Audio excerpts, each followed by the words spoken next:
What do we always start with? What are the main three? The Engineering Academy, it starts freshman year, and you can take any kind of pathway class.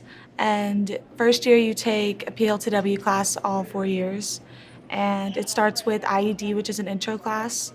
And you start with kind of working just on internet software. And then second year, you're working with more robotics. And third year is more civil engineering. And then fourth year, you get to create your own product from start to finish and pitch it.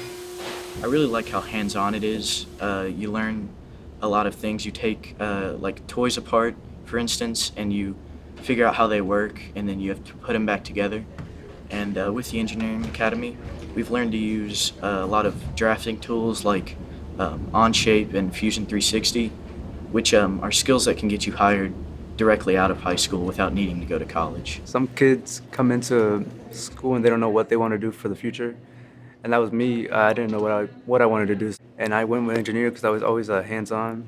I'm glad I took it because it opened my eyes and it let me know that there was options out there for me. It just helped me find what I wanted to do after school. I'll need one of these. Well, we do like a lot of math-based stuff. We also do like a lot of engineering. Like I know last year they built the farmhouse robot for the greenhouse that runs it itself, and they program that as well.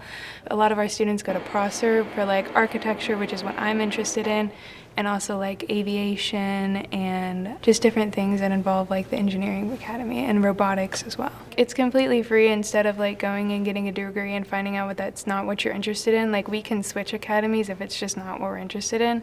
And I mean, even in the freshman academy, they do a bunch of quizzes and help you find out what you really want to do, what's best for your academic level and your interests, so you're not bored at your job with how easy it is. So I really do think that it's a beneficial experience.